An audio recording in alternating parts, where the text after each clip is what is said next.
Let us begin the session with the questions of the chapter planning, which we had revised in the last class. And I shared this assignment with you.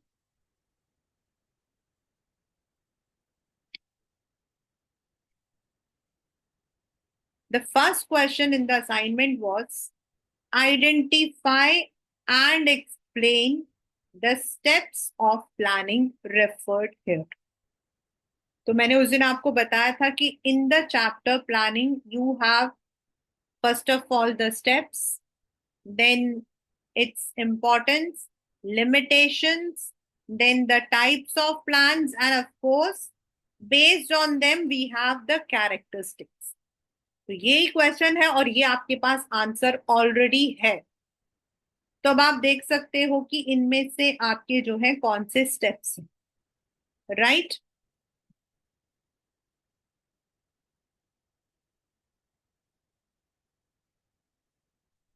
Looking into the shift taking place in the market where consumers are now becoming more vocal, more demanding, and above all, more global and middle class demand for products and services grow, smart businesses now are looking beyond their organization and industry. Partnering and engagement with global suppliers and customers are key to future success. So now what are the steps of planning here?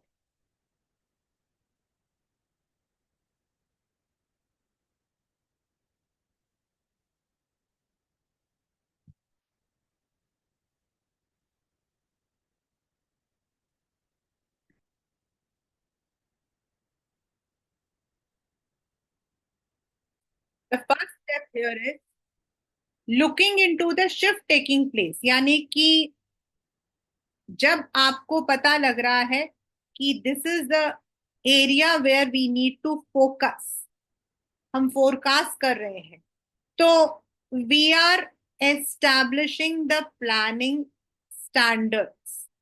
हम लोग जो है establish कर रहे हैं planning. तो इसमें जो आपने सेकंड लिया है, जो आपने सेकंड लिया है, that is developing premises.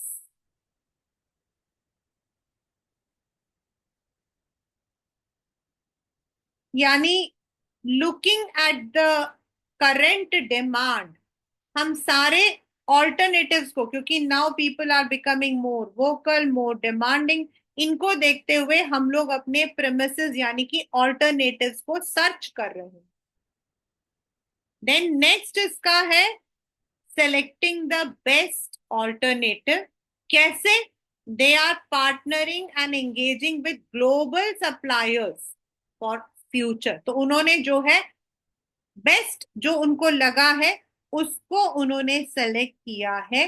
Selecting the best alternative. These are the two steps given here. अब आपको कैसे इसको आइडेंटिफाई करना है? See, when you are forecasting the future, forecast का मतलब क्या होगा? अंदाजा लगाना. वेदर कैसा होगा कल, हो सकता है बारिश हो.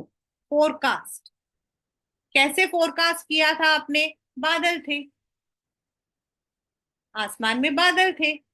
तो उसी तरीके से अब हमने फोरकास्ट किया कि आने वाले टाइम में लोग जो है उनके टेस्ट में चेंज हो रहा है. तो देयर इज नो ऑब्जेक्टिव. हमने ये चीज को we have analysed. So now we have to take the different alternative जो हम अपने बिजनेस के अंदर लेकर आ सकते हैं. तो developing premises. And then what they have done is partnering and engaging with global suppliers. क्यों? क्योंकि अगर सक्सेसफुल होना तो आपको बेस्ट चूज करना होगा. तो they have chosen to partner with global services. That is how you have to find this question. The second question is identify three types of plan.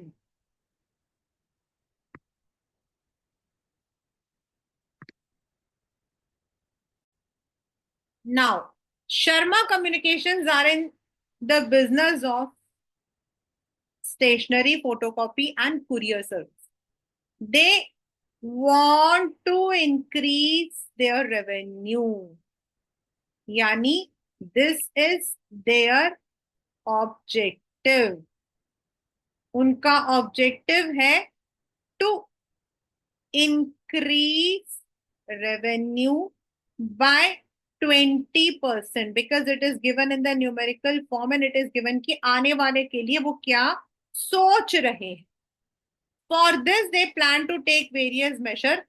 They do not allow their employees to use cell phone during working hours. यानी कि उन्होंने एक rule बना दिया है कि they will not be using any cell phones.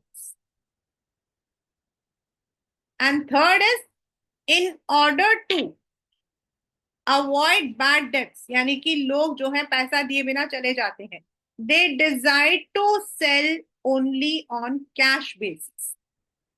यानी ये उन्होंने अपनी कंपनी की पॉलिसी बना दी है कि they would be selling only on cash basis, जिससे कि कहीं लोग जो है they may not run away before giving the money. So the three types of plan here are objectives, revenue, rule, not to use cell phone.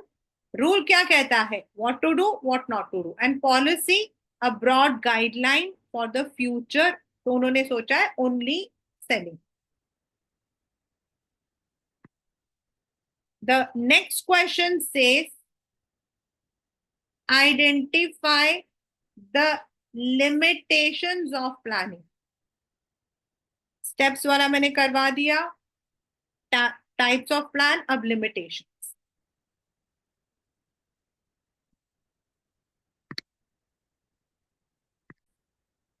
It is now come. Abhi started a business of manufacturing, but ये सब into. Although he is good in business planning, but performance is not is below average.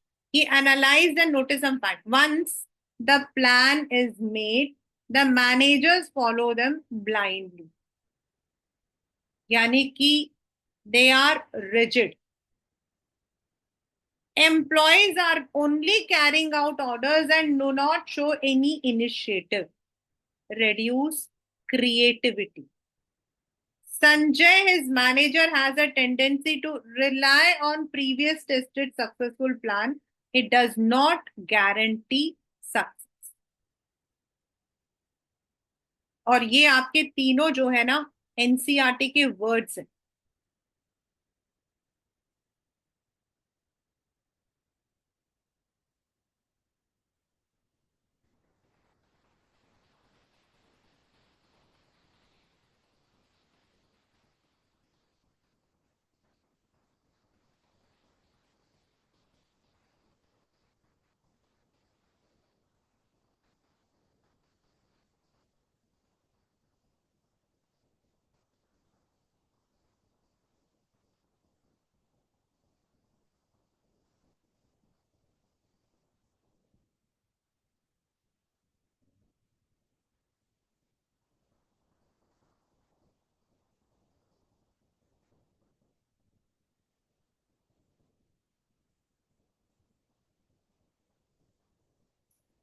These are the three limitations.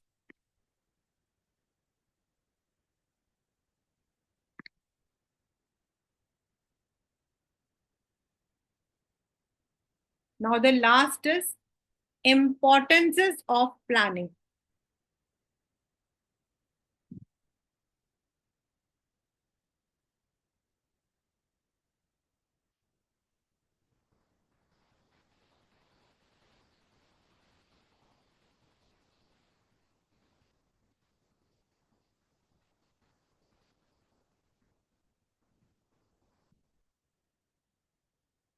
Let us take the question. Mr. Vinod is involved in constructing residential plant. He has got the contract of 500 flats for which payment will be received in installment from customers. He conducts a meeting with his architect, etc., like mason, etc. He gives a goal of constructing 500 flats within a year. After looking at disaster created by Nepal, he instructed his architects to make arrangements for earthquake resistant building. Different departments are created for different nature and work was divided so that there is reducing in confusion and mess. यानी कि overlapping वाला जो एक है, reduces overlapping. पहला है it produces direction, it avoids overlapping. During summer season, a lot of labor moves back from city to native due to harvest. Provision is also taken care for this. Sometimes manager have to choose among various alternative course. The managers are given target every month and actual work will be done compared with, यानी कि it provides direction for planning. It provides standard for planning. तो इसमें जब आपने importances पढ़े थे ये रहे, तो provide direction, risk of uncertainty क्योंकि वो नेपाल वाला, reduces ओवरलैपिंग जो अभी आपको मैंने बताया कि जो दोबारा प्लान्स ना हो वो, promote innovative idea, facilitate decision नहीं है लेकिन establishing standard for controlling is there. तो ये आपके चार उसके अंदर इंपॉर्टेंसेस दिए हुए.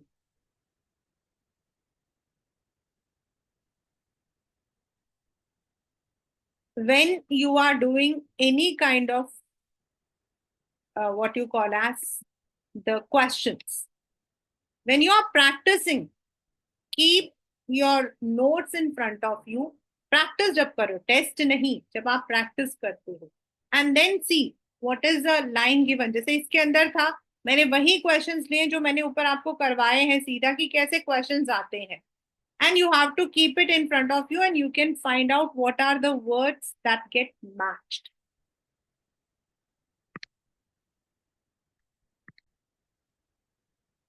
Now I'm starting the next chapter, that is organizing.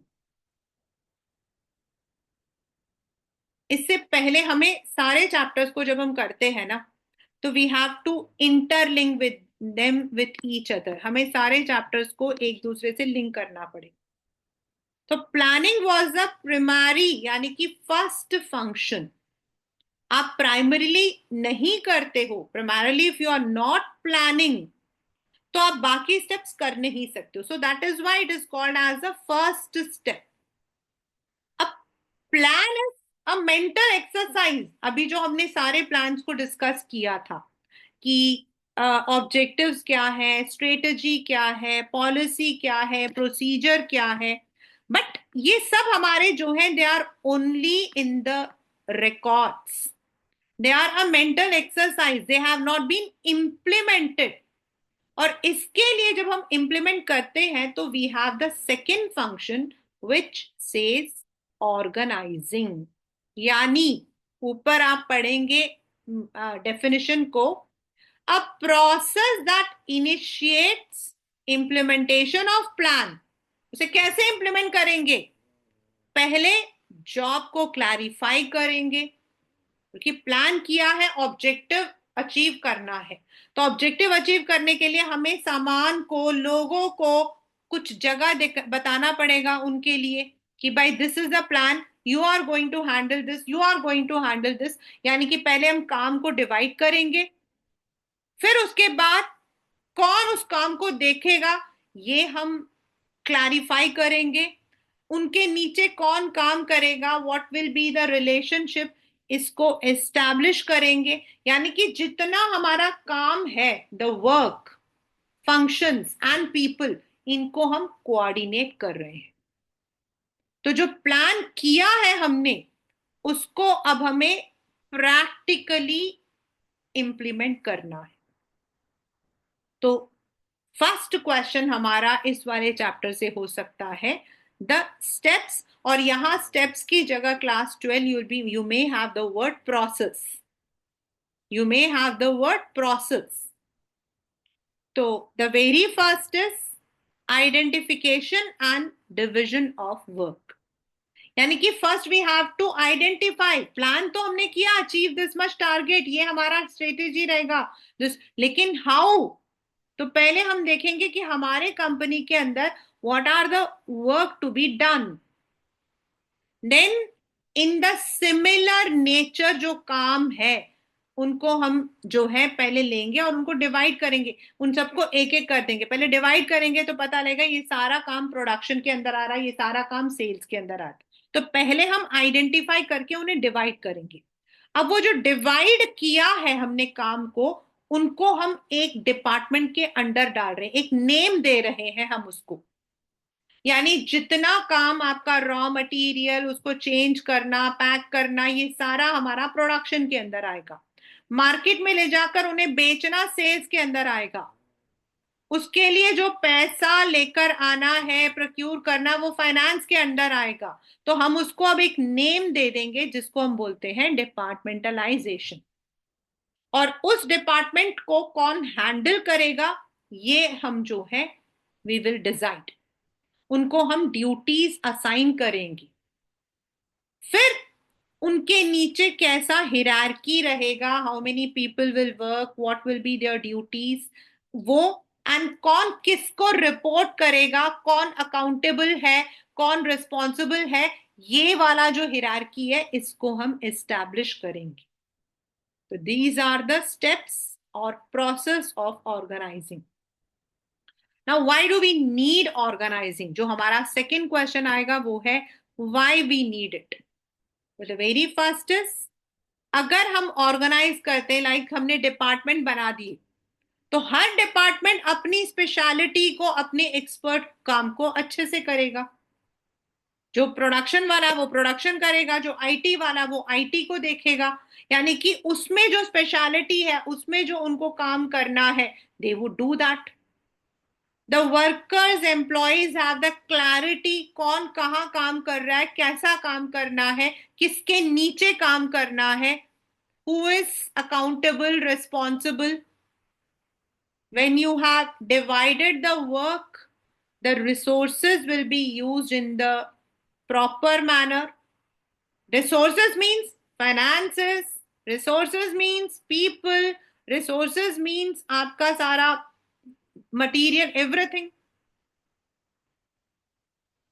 सच अगर हमने ऑर्गेनाइज किया है एंड वी नो कौन से डिपार्टमेंट को कैसा काम करना है, तो when the situation turns, whether it is in favour और adverse, we are able to adapt. It helps in the proper administration, किसको कैसे एडमिन करना है। वो जो पर्सोनल्स है, यानी कि जो वर्कर्स हैं, जो लोग काम कर रहे हैं, दे have the initiative, they are they will do better, they would be specialized। तो उनकी भी पर्सोनल की भी डेवलपमेंट होती है, क्योंकि उनका स्किल बढ़ता है, उनका एक्सपीरियंस बढ़ता है, उनकी नॉलेज बढ़ती है, उनका वर्किंग एक्सपीरियंस बढ़ता है, and it is easy for companies to expand और ग्रो। तो जब हम काम को डिवाइड करते हैं, क्लास 12, जब हम काम को डिवाइड करते हैं, तो we divided into two different ways. यानी उसको हम बोलते हैं फ्रेमवर्क। जैसे आपको इस वक्त मैं फ्रेम में दिखाई दे रही हूं वैसा। यानी व्हाट काइंड ऑफ, सबसे पहले आपके सामने क्वेश्चन आएगा, what kind of organization you have. आपकी कंपनी बहुत बड़ी है, लेकिन उसका जो काम है वो स्पेशलाइज्ड है, मतलब they are specialised in only catering to automobile industry, food industry. उनका काम सिर्फ मतलब उस स्पेशलिटी में है, बड़ा है। तो आप उसको फंक्शंस के अकॉर्डिंग, क्योंकि उनमें जो मटेरियल्स आएंगी, जो उसमें लोग काम करेंगे, they would be expert in that way. तो that would be based on the functions, यानी प्रोडक्शन, मार्केटिंग, सेल्स, अकाउंट्स, वैसे। They would be coordinating with the similar kind of work, और अपने अपने काम में they would be efficient, and उनको train करना आसान होता है, because we have to train only the production department, we have to train only the IT department. Whereas divisional structure is, जहां आपकी कंपनी सेपरेट यूनिट्स में काम करती है या अलग अलग तरीके के प्रोडक्ट्स बनाती है, बिल्कुल डाइवर्स, डाइवर्स मतलब बिल्कुल ऑपोजिट, एक तरफ कपड़े बना रही है, दूसरी तरफ जूते बना रही है, तो नाउ कपड़ों का जो आपकी ट्रेनिंग है वो अलग होती है, जूतों के लिए जो ट्रेनिंग होती है वो अलग होती है। So they deal with certain different products हो सकता है, एंड यहां पर जो अकाउंटेबिलिटी होती है that is for its unit, for the product जो फिक्स होता है। और प्रोडक्ट स्पेशलाइजेशन ही उनका जो है, मे बी एक company is good in textiles also, मतलब एक कंपनी टेक्सटाइल्स भी बना रही है, शू भी बना रही है, टेक्सटाइल्स उनका ज्यादा अच्छा हो, टेक्सटाइल्स उनका ज्यादा अच्छा हो। अगर हम टाटा को देखते हैं, आई थिंक वेस्ट साइड भी उन्हीं का है, जूडियो भी उन्हीं का है। Westside is catering to premium band, Zudio मतलब उसमें मिडिल क्लास को लेकर आ रहा है। तो दो प्रोडक्ट स्पेशलाइजेशन है, वहां पर प्रीमियम है, यहाँ पर आपका मिडिल है। तो प्रोडक्ट स्पेशलाइजेशन उनका जो है that becomes there speciality. Flexible कुछ चीजें ऐड करनी है तो वो एडिंग द डिविजन वो ऐड कर सकते हैं। अभी वो शूज ले रहे हैं, आगे उनको स्टेशनरी ऐड करना है तो वो एक अलग सा डिविजन बना देंगे, and it is easy for expanding if the products are added। Division के अंदर ही हमारा फंक्शनल आता है, तो डिविजन इज ब्रॉड, डिविजनल के नीचे हमारे फंक्शनल आते हैं। लेकिन कुछ कंपनीज सिर्फ फंक्शनल पे चलती है, जहां उनका बड़ा लार्ज स्केल कंपनी है विथ स्पेशलाइज्ड प्रोडक्ट, वेर जहां अलग अलग तरीके प्रोडक्ट्स या डिविजन यूनिट्स हैं, वहां we need a divisional one. ये वर्ड्स जो लिखे हैं ना, इनको प्लीज जरूर देखना, they are the key words. तो दिस इज, आपने काम को कैसे डिवाइड किया, this was a work, how it was divided based on the functions, based on the, now how the communication will be structured, उनको हम कैसे ऑर्गेनाइज करेंगे। अब आपने कहा एस्टैब्लिश्ड, हमने थर्ड स्टेप क्या लिया है, फर्स्ट स्टेप हमने कर लिया था डिवीजन, हमने ये था, ये हमारा स्ट्रक्चर के अंदर आ गया, ठीक है। Second, departmentalisation is also structure. Third, assignment of duty, वो भी हमने स्ट्रक्चर में डाल दिया। अब ये जो एस्टैब्लिशिंग रिपोर्टिंग रिलेशन है, कौन किसको देगा, तो किस तरीके से the communication will be passed from the top level to manage middle to, ये हमारा आता है अंडर ऑर्गेनाइजेशन। स्ट्रक्चर किस में आएगा, ऑर्गेनाइजेशनल स्ट्रक्चर। याद रखना ये वर्ड, इसमें बच्चे इतने कंफ्यूज होते हैं, वो स्ट्रक्चर में ऑर्गेनाइजेशन और ऑर्गेनाइजेशन में स्ट्रक्चर लिखकर आते हैं। ऑर्गेनाइजेशनल स्ट्रक्चर में वर्ड आपका स्ट्रक्चर आएगा, और काइंड ऑफ ऑर्गेनाइजेशन आया तो आपको ये वाला लिखना है, आइडेंटिफाई करना है। तो the formal is which is deliberately formed by the top level management in a hierarchy, कौन ऊपर है, उसके नीचे कौन है, कैसे कम्युनिकेट किया जाएगा, and this follows a scalar chain. This is for most of the time it is in the return, it forms a scalar chain. And informal होता है, जो कंपनी में जब लोग काम करते हैं तो they have the social networking के थ्रू जो बन जाता है, and both the organization is very important in any kind of organizing structure।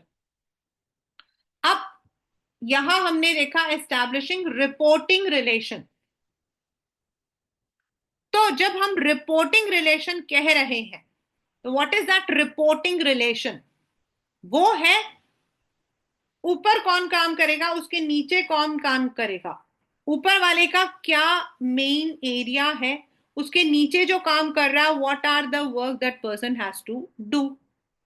तो उसको हम अपनी लैंग्वेज में कहते हैं डेलीगेशन। यानी कि अपने काम को, जो मेरा मेन काम है एज अ प्रोडक्शन मैनेजर, मैं सारे काम तो मैं नहीं कर सकती हूँ ना। So I will be sharing some of my work with my subordinate. And delegation, class 12, is a deliberate process.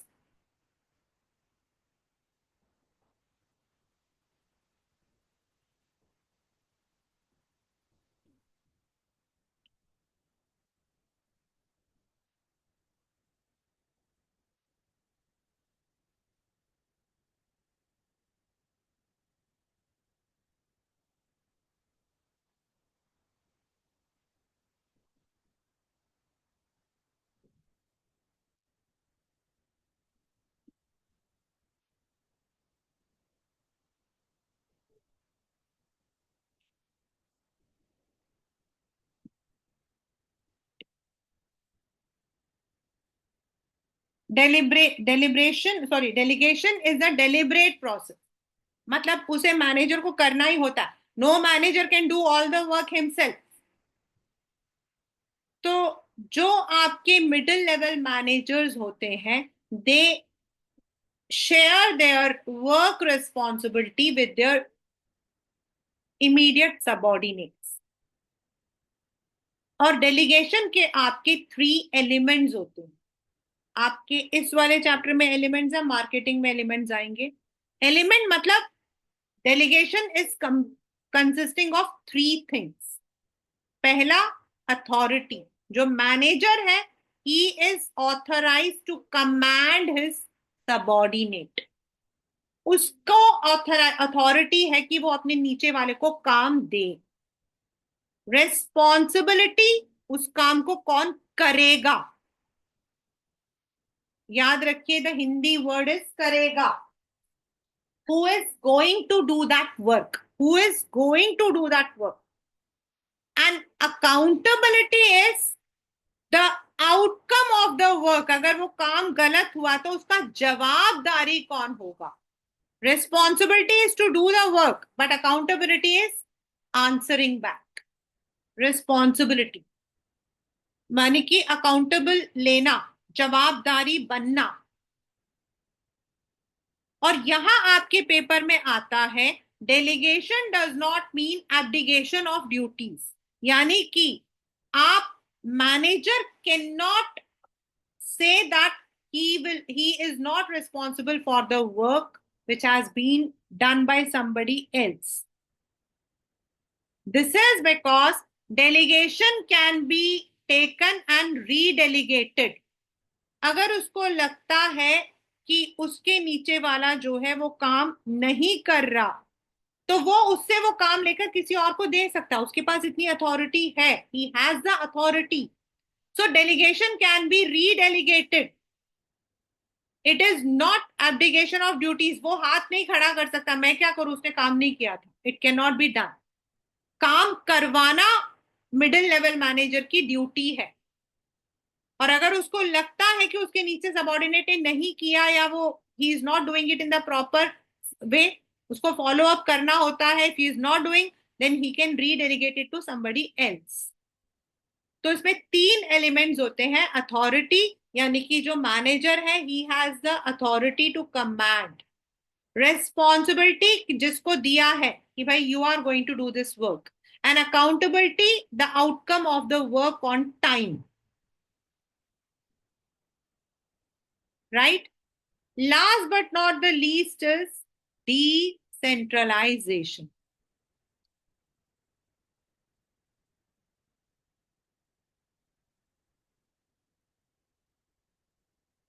Now, delegation is a manager deliberately, he takes his अपनी responsibility को वो शेयर करता है, जिससे कि he is able to focus on those main areas जहां उसकी खुद की expertise की ज्यादा जरूरत है। और जो फॉलो अप वर्क है वो उसका जो सबॉर्डिनेट है वो कर सकता है। लेकिन decentralisation is a policy of the company. Paper में आपके डिफरेंस बिटवीन डेलीगेशन मतलब आता आपका difference between these two concept. तो डेलीगेशन मैनेजर का काम है, वो उसकी मर्जी है कितना काम वो देना चाहता है, किसको देना चाहता है। एंड डिसेंट्रलाइजेशन जो है, that is the policy of the company.